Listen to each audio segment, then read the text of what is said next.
నెల్లూరు నగరంలోని స్థానిక బాబు జగజీవన్ రామ్ భవన్ నందు దళిత సంఘాల నాయకులు మాట్లాడుతూ నెల్లూరు ఎన్టీఆర్ నగర్ కు చెందిన నెల్లూరు బుజ్జమ్మ రైస్ మిల్ నందు వర్కర్ గా చేయించు అక్కడ వడ్ల వ్యాపారం చేస్తున్నటువంటి అబ్బూరు కామాక్షయ్యకు దఫాలుగా 9 లక్షల రూపాయలు అప్పు ఇవ్వడం జరిగింది. అడిగినందుకు గాను కామాక్షయ్య వెంకటేశ్వర్లు దారుణంగా దాడి చేశారని ఈ విషయమై పోలీస్ స్టేషన్ నందు కేసు నమోదు చేయగా సదరు వ్యక్తిపై నామమాత్రపు కేసులు బనాయించి కాలియాపన చేస్తున్నారని కావున అధికారులు పరిశీలించి నెల్లూరు బుజ్జమ్మకు రావలసిన డబ్బు ఇప్పించి సదరు వ్యక్తిపై ఎస్సీ ఎస్టీ అట్రాసిటీ కేసు నమోదు చేయాలని, లేని పక్షంలో దళిత సంఘాలు రాష్ట్ర వ్యాప్తంగా నిరసన కార్యక్రమాలు చేపడతారని తెలియజేశారు. ఈ కార్యక్రమంలో డేగరవి, రాఘవేంద్రరావు, విజయ్ కుమార్, ఆనందరావు, వివిధ దళిత సంఘ నాయకులు అధిక సంఖ్యలో పాల్గొన్నారు.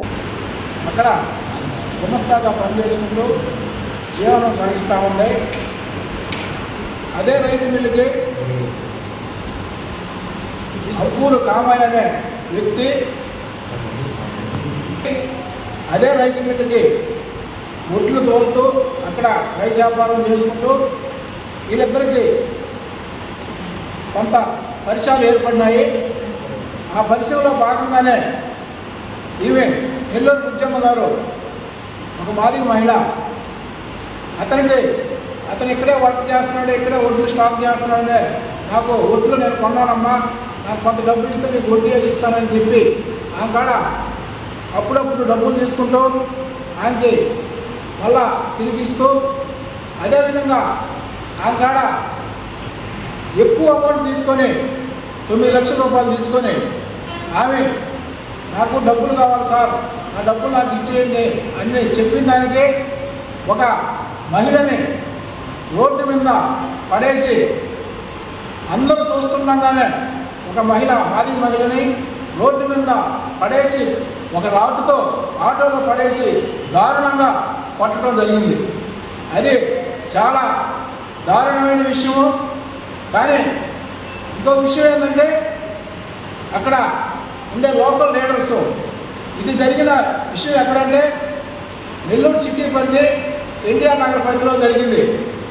అందువల్ల అక్కడ బాలాజీ నగర్ స్టేషన్ పరిధిలో ఈ కేసు వస్తుంది. అక్కడ ఇమీడియట్గా కేసు సిఐ గారు అక్కడ కోటప్పకొండకి డ్యూటీలో వెళ్ళగానే ఇమీడియట్గా సిఐ గారు దృష్టికి తీసుకొస్తే ఆ కేసు కట్టడం కూడా జరిగింది.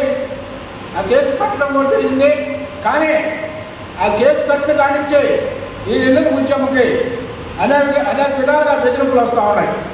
నువ్వు కేసు కానీ ఓపెన్ తీసుకోకపోతే కొట్టడం కాదు, నీ ప్రాణాలు తీసేస్తావనే విధంగా నెల్లూరు బుజ్జమ్మని అనేక రకాలుగా బెదిరింపులు పాల్పడుతున్నారు. ఏమాత్రం దీన్ని నెల్లూరులో ఉండే దళిత సంఘాలు, ఎస్సీ ఎస్టీ సంఘాలు, బీసీ సంఘాలు, all India SC ST BC minority forum అన్ని సంఘాలు కూడా దీన్ని తీవ్రంగా ఖండిస్తూ ఉన్నాం. ఇమీడియట్గా ఆ కామాక్షయ్యని అరెస్ట్ చేసి అతనికి బుజ్జమ్మకు రావాల్సిన డబ్బులు ఇమీడియట్గా ఇప్పించాల్సిందిగా మేము డిమాండ్ చేస్తున్నాం. అదేవిధంగా నెల్లూరు బుజ్జమ్మను కొట్టిన దాంట్లో ఎవరు పాత్ర ఉందో, ఎవరు ఆవిడ కావాలని కొట్టించారో వాళ్ళందరి మీద కూడా ఎఫ్ఐఆర్ చేసి వాళ్ళు కూడా అరెస్ట్ చేయాలని మేము డిమాండ్ చేస్తా ఉన్నాం. లేకపోతే నెల్లూరు బుజ్జమ్మకి న్యాయం జరగకపోతే జిల్లా వ్యాప్తంగా కూడా దీన్ని అన్ని దళిత సంఘాలు, అన్ని సంఘాలను కలుపుకొని, బీసీ సంఘాలను కూడా కలుపుకొని వారి ఇద్దరు కూడా ఉద్యమం చేసేదానికి కూడా మేము వెనకాడమని మేము తెలియజేస్తా ఉన్నాం. అదేవిధంగా ఈ నెల్లూరు బుజ్జమ్మ జరిగిన సంగతిని నెల్లూరు రాష్ట్ర మున్సిపల్ శాఖ మంత్రి నారాయణ గారి దృష్టికి, అదేవిధంగా నెల్లూరు రూరల్ శాసనసభ్యులు సేదరెడ్డి గారి దృష్టికి, అదేవిధంగా జిల్లా కలెక్టర్ గారి దృష్టికి, అదేవిధంగా జిల్లా ఎస్పీ గారి దృష్టికి కూడా ఈ సమస్యను తీసుకొచ్చి ఆయన న్యాయం జరిగేంత వరకు మేమందరం కూడా కలిసికట్టుగా పోరాటం చేస్తామని తెలియజేస్తా ఉన్నాం. All India SC ST BC minority United forum జాతీయ అధ్యక్షుడిగా ఉన్నాను. 26వ తేదీ ఎన్టీఆర్ నగర్లో దళిత మహిళ అయినటువంటి నెల్లూరు బుజ్జమ్మ మీద అతి దారుణంగా అబ్బూరు కామాక్షయ్య అనే వ్యక్తి అతి దారుణంగా కొట్టడం, అదేవిధంగా ఆమెను కుతికి పట్టుకొని చంపే ప్రయత్నం చేయడం జరిగింది. ఎందుకంటే ఆమెకి గత కొంతకాలంగా ఆయన కొంత ఫైనాన్షియల్గా డబ్బులు ఇవ్వాల్సి వచ్చింది. ఇది అడిగే తరుణంలో ఆమెను వైడొలించుకోవాలి, ఏదో ఒక రకంగా ఈమెని వైడొలించుకుంటే నేను డబ్బులు ఇవ్వకుండా ఉండొచ్చు అనేటటువంటి ఉద్దేశం మీదట ఆమెని చంపే ప్రయత్నం చేసి కుదరక ఆమె తప్పించుకొని రావడం జరిగింది. కాబట్టి దీని మీద ఆమె సదరు బాలాజనగర్లో ఉన్నటువంటి 5th సిస్టంలో కంప్లైంట్ ఇవ్వగా ఏదో అరాకొరంగా సెక్షన్లు వేసి ఆమె తూతు మంత్రంగా ఒక ఎఫ్ఐఆర్ కట్టడం జరిగింది.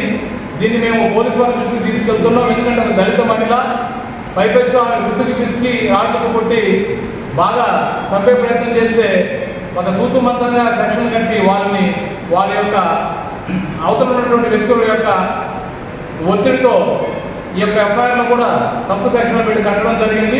దీన్ని మేము పూర్తిగా వ్యతిరేకిస్తున్నాము. ఎందుకంటే ఒక దళిత మహిళ పైపెచ్చు చంపబోయినప్పుడు ఖచ్చితంగా అతన్ని అరెస్టు చేయాల్సిన బాధ్యత, ఇమీడియట్గా అరెస్టు చేయాల్సిన బాధ్యత పోలీసు వారిపై ఉంది. కాబట్టి ఇటువంటి పదే జరుగుతున్నాయి. పైపెచ్చు సదరు మహిళ గత 10 సంవత్సరాల నుండి టీడీపీ పార్టీకి వెన్నుగా ఉంటూ ఆమె పనిచేస్తూ ఉంది. కాబట్టి నేను టీడీపీ నాయకులకు కూడా, ముఖ్య నాయకులకు కూడా నేను ఈ యొక్క ప్రెస్ మీట్ సందర్భంగా తెలియజేస్తున్నాను. ఆమెకి పార్టీకి చాలా పనిచేసిన దళిత మహిళ. ఖచ్చితంగా సదరు ఈ పెద్ద నాయకులందరూ కూడా గమనించి ఈ యొక్క జరిగినటువంటి పరిణామాన్ని తీవ్రంగా ఆలోచించి ఆ యొక్క అబ్బూరు కామాక్షి గారిని ఇమీడియట్గా అరెస్ట్ చేసి ఈ యొక్క నెల్లూరు బుజ్జమ్మకి ఇవ్వవలసినటువంటి ఆ యొక్క డబ్బులు ఏదైతే ఉన్నది ఇప్పించి ఈ యొక్క దళిత మహిళకి న్యాయం చేస్తారని ఆశిస్తూ ఉన్నాను. టీడీపీలో పనిచేస్తాను, కానీ నేను రైస్ మిల్లో గుమస్తాగా పనిచేస్తాను. ఆడ వచ్చి అబ్బూరు కామయ్య వర్క్ చేసేవాడు. నా దగ్గర 9 లక్షల దాకా డబ్బులు తీసుకున్నాడు. డబ్బులు తీసుకున్న తర్వాత డబ్బులు అడగడానికి అనుకుంటే ఎన్టీఆర్ నగర్లో చేరి నా ఆటో ఫాలో అయ్యి ఆటో గడ్డం పట్టి పెట్టి వెంకటేశ్వర ఎత్తి ఈ అబ్బూరు కామయ్య ఇద్దరు నన్ను సంపడానికి ప్లాన్ చేసేది. ఇదే మాట తీసుకుపోయి ప్రజాస్పత్రిలో అడ్మిట్ అయ్యాను. అడ్మిట్ అయిన తర్వాత ఇక్కడంతా దెబ్బలు ఉన్నాయి. ప్రజాస్పత్రికి పోయేసి చూపించుకొని వచ్చి నేను పోలీస్ స్టేషన్కి వచ్చాను. మా ఆయన ద్వారా మా ఆయన తీసుకొచ్చి పోలీస్ స్టేషన్లో పెట్టి రాత్రి 12 గంటల దాకా కూర్చున్నాను. చిన్న సెక్షన్లో పెట్టి ఎఫ్ఐఆర్ పెట్టి నన్ను రాత్రి 1 గంట ఇంటికి పంపించారు. తెల్లారించే లోపల అబ్బూరు కామయ్య తీసుకొచ్చి ఆ కేసులో పెట్టి తర్వాత అబ్బూరు కామయ్యని 1 నిమిషం కూడా ఉండకుండా ఈ తిరుమల నాయుడు అనే వ్యక్తి వచ్చి 5 నిమిషాలు విడుదల చేసుకొని ఇదే కేసు చిన్న కేసు తప్పుడు కేసు ఉంది అని చెప్పి తీసుకొని వెళ్ళిపోయాడు. నాకు అయితే న్యాయం జరగలేదు. నేను ఎమ్మెల్యే దృష్టికి కూడా తీసుకొని వెళ్ళాను. ఎమ్మెల్యే అంటే నన్ను డిఎస్పీకి ఫోన్ చేస్తాను వెళ్ళమ్మా అన్నాడు. చేసిన దాఖలాలు లేవు. నాకు ఏ దిక్కు లేదని మా క్యాస్ట్ వాళ్ళని మా దళితులను తీసుకొచ్చి నేను మీడియా చెప్తున్నాను. నాకు న్యాయం చేయమని నేను క్యాస్ట్ వాళ్ళని కోరుకుంటూ వాళ్ళందరికీ నమస్కారం.